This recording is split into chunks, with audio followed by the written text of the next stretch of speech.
Hello students, this is Dr. V.S.K. Reddy and you are watching YouTube channel Concepts of Physics. Simple harmonic motion इस chapter के ऊपर हमने बहुत सारे basic level के MCQs solve किए हैं, लेकिन इस वीडियो से हम थोड़ा हायर लेवल के क्वेश्चंस को सॉल्व करने वाले हैं। अगर आप नीट की प्रिपरेशन कर रहे हो या जेडब्ल्यू की प्रिपरेशन कर रहे हो तो ये वीडियो आपके लिए बहुत ही इंपॉर्टेंट है। इस वीडियो में हम 5 एमसीक्यूज को सॉल्व करेंगे। So without wasting time let us start one by one. First question, a you tube of uniform bore of cross-sectional area A has been set up vertically with open end facing up. Now m gram of liquid of density D is poured into it. एक U shape का tube यहाँ पे लिया गया, okay. सो उसमें जिसका cross section area A है और उसमें अब m ग्राम इतना लिक्विड को इंट्रोड्यूस किया गया। The column of liquid in this tube will oscillate with a period t such that, उसका टाइम पीरियड कितना होगा अगर लिक्विड का कॉलम वहां पे ऑसिलेट करता है तो। अब यहाँ पे सबसे पहले हम यू शेप का एक ट्यूब कंसिडर करेंगे। This is that tube. मान के चलिए कि इसमें हमने लिक्विड को इंट्रोड्यूस किया। जो भी लिक्विड हम इंट्रोड्यूस किया है वो लिक्विड कुछ इस तरीके का होगा, लाइक दिस वन। अब ड्यू टू ग्रेविटी लिक्विड का जो भी लेवल होगा कॉलम का दोनों का वो सेम होना चाहिए, लाइक दिस वन। ओके, जैसे हमने लिक्विड को इंट्रोड्यूस किया दोनों तरफ का लेवल कैसे होगा, सेम होगा इस तरीके से। ओके, अब इस लेवल को हम सबसे पहले मार्क कर लेते हैं। This is that level. Okay, अब हम क्या करेंगे, अब हम एक तरफ एक्स्ट्रा फोर्स क्रिएट करेंगे या प्रेशर क्रिएट करेंगे इस कॉलम में। मान के चलिए कि ए कॉलम है और ये बी कॉलम है। अब ए कॉलम में हम यहाँ पे थोड़ा प्रेशर क्रिएट करेंगे ताकि थोड़ा लिक्विड नीचे आ सके। सो जो भी लिक्विड है मान के चलिए कि वो यहां तक आ रहा है। ओके, सो लिक्विड कॉलम का डिस्प्लेसमेंट कितना हुआ, यहाँ पे y इतना हुआ है। अब लिक्विड कॉलम का डिस्प्लेसमेंट अगर y होता है इस साइड, तो इस साइड का लिक्विड कॉलम ऊपर जाएगा अप टू दिस मार्क। सो यहां तक लिक्विड कॉलम ऊपर जाएगा, लाइक दिस वन। ओके, सो इस साइड लिक्विड कॉलम का डिस्प्लेसमेंट कितना हो चुका है, y। ओके, अब हम अगर दोनों का यहाँ पे लेवल डिफरेंस निकालते हैं फिलहाल की कंडीशन में, तो ये जो भी डिफरेंस होगा, this difference is equal to y plus y, it is equal to 2y। So as compare to a column, B column में जो लिक्विड है वो कितने हाइट पे ऊपर है, सो 2y इतना ऊपर है। तो डेफिनेटली एक्स्ट्रा जो भी यहाँ पे कॉलम लिक्विड कॉलम है जिसका लेंथ आपको देखा है 2y इतना, तो उसकी वजह से इस बाकी के लिक्विड के ऊपर एक फोर्स क्रिएट होगा, that is called as restoring force. क्योंकि ग्रेविटी की वजह से इसके ऊपर जो भी वेट एक्ट होगा एक्स्ट्रा कॉलम के ऊपर, तो वो वेट इसके ऊपर एक रिस्टोरिंग फोर्स क्रिएट करेगा। सो वो वेट कितना होना चाहिए, so weight of this extra column in B which is equals to, weight कितना होगा, that weight should be equals to length of that column multiplied by cross section area multiplied by density of liquid multiplied by acceleration due to gravity। इतना extra weight उस column का होगा जो कि बाकी liquid के ऊपर वो रिस्टोरिंग फोर्स क्रिएट कर रहा है, ओके, ड्यू टू ग्रेविटी। अब उस रिस्टोरिंग फोर्स की वजह से रिस्टोरिंग एक्सेलरेशन पूरे लिक्विड का कितना होना चाहिए, सो पूरे लिक्विड का जो भी एक्सेलरेशन होगा, that acceleration should be equals to force upon mass of the liquid. So ये रिस्टोरिंग एक्सेलरेशन है तो मैं माइनस रिप्रेजेंट करता हूं यहाँ पे। So 2y a into D into G upon mass of the liquid. Okay, जो भी एक्स्ट्रा वहां पे कॉलम क्रिएट हुआ है उसकी वजह से जो भी वेट क्रिएट होगा, उस वेट के कारण पूरे लिक्विड का यहाँ पे एक्सेलरेशन होगा, that is called as restoring acceleration and that restoring acceleration is equal to -2y a dg upon m। What is a, cross section area. What is d, it's the density of that liquid. g क्या है, it's acceleration due to gravity and m is the mass of the whole liquid. Okay, so यहाँ पे acceleration जो भी है it is proportional to minus of Y आ रहा है, acceleration is proportional to minus of Y आ रहा है. What is Y? It's a displacement. So ये जो भी कंडीशन है this is a condition of simple harmonic motion. This is the condition of simple harmonic motion. अब अगर ये इसको अगर हम यहाँ पे कॉलम को शिफ्ट करके छोड़ देते हैं तो डेफिनेटली लिक्विड जो भी है वो ऑसिलेट होगा, और उस लिक्विड का जो भी ऑसिलेशन है it's a simple harmonic motion. अब सिंपल हार्मोनिक मोशन अगर यहाँ पे हो रहा है, उसका कंडीशन अगर वो फुलफिल कर रहा है, तो यहाँ पे जो भी टाइम पीरियड होगा this time period should be equal to 2 pi under root of displacement upon acceleration. Okay, अब देखिए यहाँ पे डिस्प्लेसमेंट कितना है, हमने कितना डिस्प्लेस किया था लिक्विड कॉलम को, y इतना. सो डिस्प्लेसमेंट की वैल्यू y डाल देते हैं. और एक्सेलरेशन कितना है ये हमने फाइंड आउट किया, it's a 2y a d g upon m. So 2y a d g upon m. तो क्या कैंसिल होगा यहाँ पे? सो 1y गेट कैंसल, ये y कैंसिल हो जाएगा. y कैंसिल होने के बाद जो भी बचेगा, so that is the time period is equal to 2 pi under root of, ये m ऊपर आ जाएगा upon 2 a d g. Okay, so this is a required time period. मेरे हिसाब से जो भी आंसर होगा it's a option D is correct one, 2 pi under root of m upon 2 a d g, 2 a d g. So option D is correct one. Okay, तो ये formula आपको हमेशा के लिए याद रखना है, ये जो भी फॉर्मूला है टाइम पीरियड का. Next question. A particle is performing simple harmonic motion along x-axis with amplitude of 4 centimeter and time period of 1.2 second. Okay. The minimum time taken by the particle to move from x is equals to 2 centimeter to x is equals to 4 centimeter and back again is given by. Okay, so यहाँ पे एक particle है जो simple harmonic motion कर रहा है. Okay, सो उस situation को हम यहाँ पे ड्रॉ कर लेते हैं. The situation is like this one. मान के चलिए this one is a mean position, this one is a extreme position जिसका एम्पलीट्यूड ए होगा यहां से लेके यहां तक, और ये नेगेटिव साइड में एक्सट्रीम पोजिशन है. ओके, अब यहाँ पे नेगेटिव साइड में एक्सट्रीम पोजीशन. ओके, अब यहाँ पे इनका कहना क्या है, देखिए जो भी एम्पलीट्यूड है वो एम्पलीट्यूड की वैल्यू उन्होंने दिया है, the amplitude which is equal to 4 centimetre, और टाइम पीरियड जो भी है it is equal to 1.2 second. अब टाइम पीरियड जो भी है वो एक ऑसिलेशन के लिए होगा. हमने इसके पहले भी डिस्कस किया था कि अगर मीन पोजीशन से लेके एक्सट्रीम पोजीशन तक जाने के लिए जो भी टाइम लगता है that should be equal to t by 4. So mean position से लेके एक्सट्रीम पोजीशन जाने के लिए जो भी टाइम लगेगा that should be equal to t by 4 which is equal to 1.2 upon 4 which is equal to 0.3 second.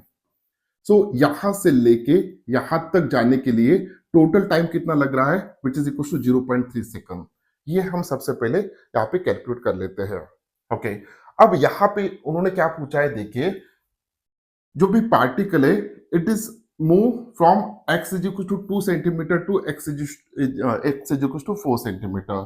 So x, ये x axis है, ये 0 है x की वैल्यू, यहाँ पे x की वैल्यू 2 आएगा और यहाँ पे x की वैल्यू 4 आएगा. So this is x is equal to 2 and this one is x is equal to 4. Okay, अब यहां पे इन्होंने पूछा है कि यहां से लेके पार्टिकल को यहां तक जाने के लिए, फिर यहां से लेके यहां तक आने के लिए कितना वक्त लगेगा. तो सबसे पहले हमने क्या कैलकुलेट कर लेते हैं, तो यहां से लेके यहां तक जाने के लिए कितना वक्त लगेगा वो हम फाइंड आउट कर लेंगे. लेकिन उसके पहले यहां से लेके एक्सट्रीम पोजीशन तक जाने के लिए कितना वक्त लग रहा है, 0.3 सेकंड. अगर हमने यहां से लेके यहां तक का टाइम कैलकुलेट कर लिया कितना वक्त लगेगा. ओके, तो वो इसमें से सेपरेट कर लेंगे तो ऑटोमेटिकली हमें x इज इक्वल टू 2 से लेके x इज इक्वल टू 4 तक जाने के लिए कितना वक्त लगेगा वो हमें पता चलेगा। ओके, सो इसके लिए जो भी सिंपल हार्मोनिक मोशन का इक्वेशन है उसका यूज करेंगे। So y is equal to a sine of omega T. अब यहां से लेके यहां तक जाने के लिए कितना वक्त लगेगा? So that is equal to displacement कितना हो रहा है x is equal to 2 centimetre. So 2 लिखते हैं। Okay, this should be equal to x। Generally हम y यूज करते हैं इसलिए मैंने y यूज किया। तो this one is should be equal to x। अब x की वैल्यू यहाँ पे कितना हो चुका है 2 सेंटीमीटर। एम्पलीट्यूड कितना है 4 सेंटीमीटर। तो sine of omega T. Okay, so therefore sine of omega T is equals to 1/2 होगा। Okay, which is equals to sine of कितना आता है π/6। ओके, सो ओमेगा टी की वैल्यू कितना हो जाएगा? Omega T should be equals to π/6। अब omega की वैल्यू क्या है? It's a 2π/t into small T. Okay, अब यहां पे क्या कैंसिल हो जाएगा? Pi get cancel. So ultimately small T की वैल्यू कितना आ रहा है? So capital T upon 12। Capital T upon 12। So particle को मीन पोजीशन से लेके x इज इक्वल टू 2 तक आने के लिए t/12 सेकंड लग रहा है। तो t की वैल्यू कितना है? So t is equal to 1.2 second upon 12 is equal to 0.1 second. तो देखिए पार्टिकल को मीन पोजीशन से लेके x2 तक आने के लिए x इज इक्वल टू 2 तक आने के लिए 0.1 सेकंड लग रहा है और पार्टिकल को मीन पोजीशन से लेके एक्सट्रीम पोजीशन तक जाने के लिए 0.3 सेकंड लग रहा था। अब यहां से यहां तक 0.1 सेकंड लग रहा है, यहां से यहां तक 0.3 सेकंड लग रहा है। तो डेफिनेटली यहां से लेके यहां तक जाने के लिए कितना वक्त लगेगा? So 0.2 second. अब हमें क्या पूछा है यहाँ पे? The minimum time taken by the particle to move from x is equal to 2 to x is equals to 4 and again back to that position. Okay, and back again it given by. So यहां से लेके यहां तक जाने के लिए 0.2 second, फिर यहां से लेके वापस आने के लिए भी 0.2 सेकंड ही लगेगा। So 0.2 second plus 0.2 second is equal to 0.4 second. तो आंसर 0.4 सेकंड होना चाहिए। Yes, option B is correct one. Okay, थोड़ा ट्रिकी क्वेश्चन था। नेक्स्ट क्वेश्चन देखते हैं। Two particles execute SHM of same amplitude and frequency along the same straight line. They passes one another when going in opposite directions, and each time their displacement is half of their amplitude. The phase difference between them is, okay, so when they pass one another when going in opposite direction, and each time their displacement is half of their amplitude. Okay, so यहाँ पे when they pass one another when going in opposite direction, at each time their displacement is half of their amplitude. Okay, displacement is half of their amplitude से the phase difference between them is, okay, so यहाँ पे देखिए mean position, extreme position और ये negative extreme position. Okay, सो अब displacement half of the amplitude यहां पे होगा। ओके, यहां से लेके यहां तक टोटल एम्पलीट्यूड होगा, तो हाफ ऑफ द एम्पलीट्यूड यहां पे आना चाहिए। अब अगर हम जनरल इक्वेशन लिखते हैं, so that is equal to अभी जो इक्वेशन यूज किया था इसके पहले केस में, so y is equal to a sine omega T. Half of the amplitude के लिए a/2 is equal to a sine omega T. अगर हम ओमेगा टी को देखते हैं, so sine of omega T is equal to half होगा, तो omega T is equal to π/6 होगा। Okay, omega T is equal to π/6 होगा, या और 5π/6 भी हो सकता है। अब ये कैसे? देखिए, फर्स्ट पार्टिकल के लिए अगर हम π/6 कंसिडर करते हैं, क्योंकि हाफ ऑफ डिस्प्लेसमेंट पे फर्स्ट पार्टिकल है। ओके, सो पार्टिकल का मोशन यहां से स्टार्ट हुआ था, यहां से स्टार्ट होने के बाद वो यहां तक आया और सेकंड पार्टिकल जो भी है वो ऑलरेडी उस साइड से इधर आ रहा है। ओके, वो भी यहीं पे है। सो दोनों यहाँ पे मीट हो रहे हैं। अगर दोनों यहाँ पे मीट हो रहे हैं तो फर्स्ट पार्टिकल का जो भी फेज होगा इट्स अ पाई बाय 6 और सेकंड पार्टिकल का जो भी फेज होगा इट्स अ 5 पाई बाय 6। कैसे? देखिए, यहां से लेके यहां तक का फेज कितना होता है 90 डिग्री।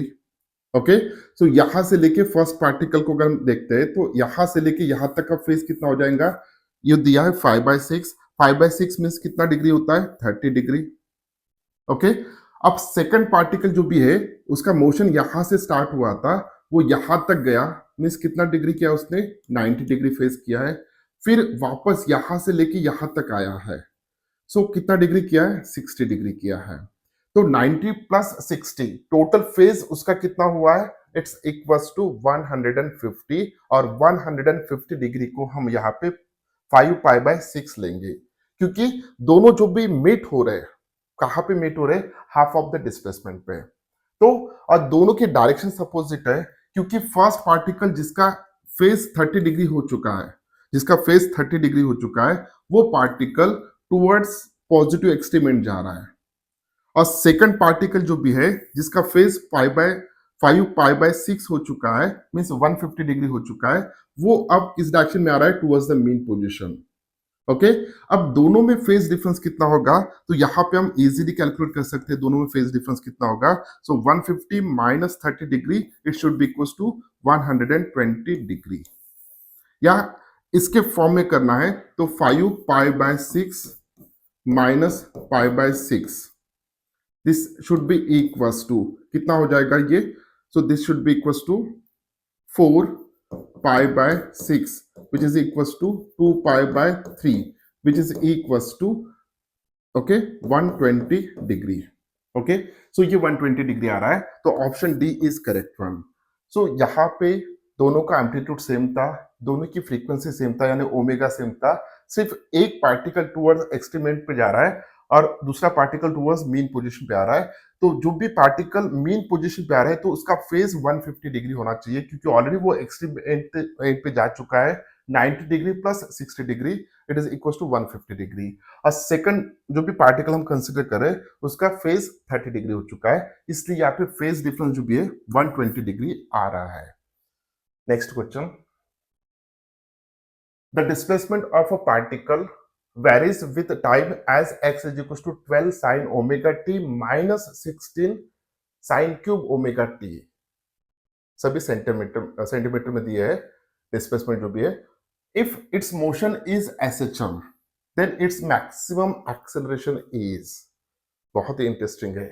यहाँ पे देखिए, अब तक हमने ऐसे क्यूब या स्क्वायर वाले नहीं देखे, ओके लेकिन अब जो भी डिस्प्लेसमेंट दिया है it is equal to 12 sine omega T minus 16 sine cube omega T दिया है।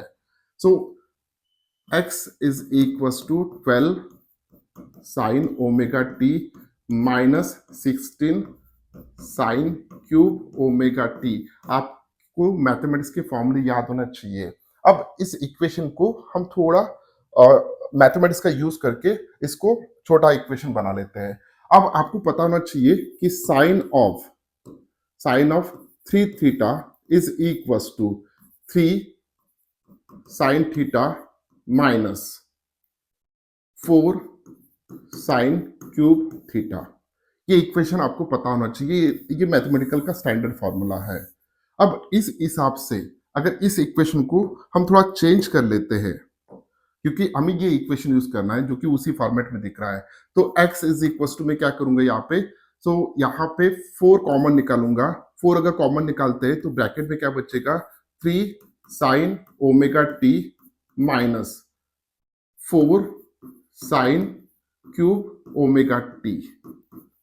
ओके, अब 3 sine omega T minus 4 sine cube omega T को हम कैसे लिख सकते हैं, sine of 3 omega t. So x is equals to 4 into sine of 3 omega t। So यहाँ पे ये इक्वेशन हमने यूज किया। ओके, अब हमारा सिंपल इक्वेशन यहाँ पे बन गया है x is equals to 4 sine 3 omega t। अगर इसको हम स्टैंडर्ड से मल्टीप्लाई करते हैं तो एंगुलर फ्रीक्वेंसी यहाँ पे कितना हो रहा है 3 ओमेगा और एम्पलीट्यूड कितना है 4। अब हमें क्या फाइंड आउट करना है, maximum acceleration.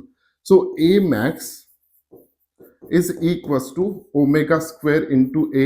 This is the general formula, okay, where omega is the angular frequency और a is the amplitude. लेकिन इस केस में a max जो भी होगा for this case, तो यहाँ पे एम्पलीट्यूड कितना है 4 और एंगुलर फ्रीक्वेंसी कितना है 3 ओमेगा। सो 3 ओमेगा का square, so which is equal to 4 multiplied by 9 multiplied by omega square, 3 का स्क्वायर 9 हो जाएगा। So this is equal to 36 omega square. So this is a correct answer. क्या option है क्या यहाँ पे? Yes. So 36 omega square is a B option is a correct one. यहाँ पे आपको मैथमेटिक्स के फॉर्मूले पता होना चाहिए। What is the sine 3 theta, what is the sine 2 theta. Okay, so यहाँ पे सिंपली हमने साइन 3 थीटा का फॉर्मूला यूज किया, which is equal to 3 sine theta minus 4 sine cube theta. वही यूज करके हमने इसको सॉल्व कर लिया है। Next question and last question. Two blocks A and B, each of mass m are connected by a massless spring. So A और B एक massless spring से यहाँ पे connected किए और वो उसके नेचुरल लेंथ पे है और उसका नेचुरल लेंथ कितना दिया है L and spring constant K, उस spring का constant दिया है which is equal to K. The blocks are initially resting on a smooth horizontal floor. यहाँ पे कोई फ्रिक्शन नहीं होगा जब वो मोशन में आएंगे with the spring at its natural length as shown in figure. The third identical block C, ये वाला, also of mass m, and तीनों ब्लॉक के मास सेम है, moves on the floor with a speed v along the line joining A and B and collide with A.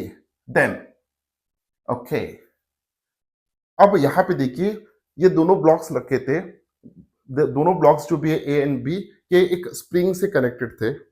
ना तो spring अभी फिलहाल के कंडीशन में ना तो कॉम्प्रेस हुआ है ना तो एक्सपैंड हुआ है, वो उसके नेचुरल लेंथ पे है। उसका लेंथ कितना है L दिया है, ओके, और फोर्स कांस्टेंट दिया है उस स्प्रिंग का K। ब्लॉक A B दोनों का मास यहाँ पे दिया है m, ओके। अब थर्ड ब्लॉक जो भी आ रहा है विद द वेलोसिटी v इतने वेलोसिटी से थर्ड ब्लॉक आ रहा है, उस ब्लॉक का भी मास m दिया है, वो कोलाइड होने वाला है, ओके, इस सिस्टम के ऊपर। अब जैसे ही कोलाइड होगा, बिफोर कोलिजन और आफ्टर कोलिजन, हमें यहाँ पे मोमेंटम कॉन्जर्व होना चाहिए और काइनेटिक एनर्जी भी कॉन्जर्व होना चाहिए, यानी टोटल एनर्जी कॉन्जर्व होना चाहिए।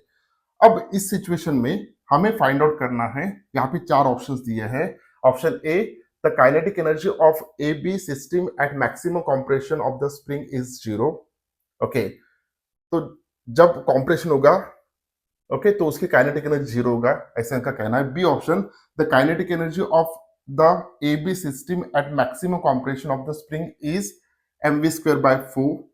The maximum compression of the spring is v under root of m upon k, or the maximum compression of the spring is v under root of m upon twice k. Okay, so यहाँ पे हमें थोड़ा workout करना पड़ेगा। Okay, सो सबसे पहले यहाँ पे हमें मोमेंटम कॉन्जर्वेशन का फॉर्मूला लगाते हैं। फिलहाल के कंडीशन में बिफोर कोलिजन सिर्फ एक ही सिस्टम मोशन में है, that is equal to block C. A और बी रेस्ट पोजीशन पे, तो रेस्ट पोजीशन पे तो इनका मोमेंटम 0 होगा। तो बिफोर कोलिजन सिस्टम का मोमेंटम कितना है पूरे सिस्टम का? So it's equals to m into v, where v is the velocity of block C, m is its mass। क्योंकि उसका कोलिजन, उसका फिलहाल मोमेंटम 0 है, तो पूरा इसका सिस्टम का टोटल मोमेंटम बिफोर कोलिजन इतना होगा। आफ्टर कोलिजन कितना होगा? आफ्टर कोलिजन जो भी है, what is the momentum? So block C जो भी है, जैसे ही कोलाइड होगा इसके ऊपर, ओके, तो ए और बी का यहाँ पे मोमेंटम कितना होना चाहिए? सो ए और बी का वेलोसिटी जो भी है वो हम कंसीडर करते हैं वी डैश। कोलिजन के बाद इसकी वेलोसिटी वी डैश और इसकी भी वेलोसिटी वी डैश कंसीडर करेंगे।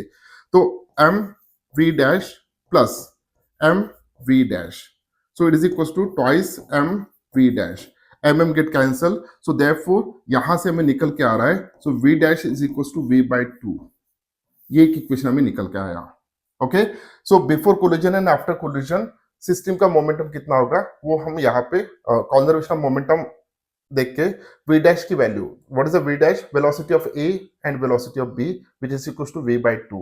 अब कॉन्जर्वेशन ऑफ एनर्जी अगर हम लेते हैं तो half m v square, okay, this is the energy of this block C which should be equals to, क्या होना चाहिए, which should be equals to half m v dash square plus, this is the kinetic energy of the first block, kinetic energy of the second, that is the b block, is a half m v dash square plus।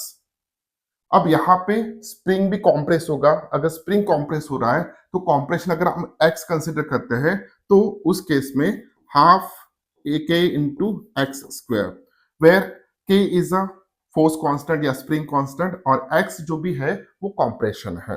Okay, so total kinetic energy of C is equals to kinetic energy of block A plus kinetic energy of block B plus compression की वजह से जो भी system में potential energy create हो रहा है, that potential energy is this one, half k into x square.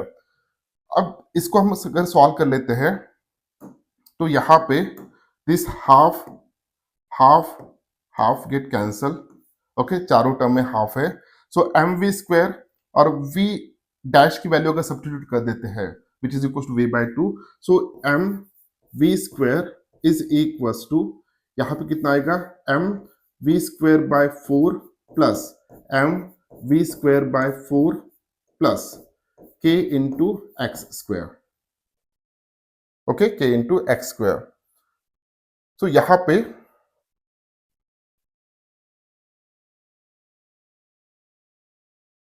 kinetic energy of block AB system at maximum compression of the spring is mv square by 4। Okay, so यहाँ पे इसको अगर solve कर लेते हैं तो mv square by 4 plus mv square by 4 it become mv square by 2, और वो अगर इसमें से सब्ट्रैक्ट करते हैं तो क्या बचेगा, so it is equal to mv square by 2 is equal to k into x square. So this is equal to, हमें x फाइंड आउट करना है तो x square is equal to क्या आएगा, x square is equal to m v square by twice k, तो x की value कितना आएगा, तो x is equal to under root of, x is equal to under root of m v square upon twice k, so v अगर बाहर निकाल तो v under root of m upon twice k. Okay, so यहाँ पे देखिए x की value जो भी आया maximum compression it is equal to v under root of m upon twice k, तो यहाँ पे the maximum compression of the spring is v under root of m upon twice k, so ये option correct है।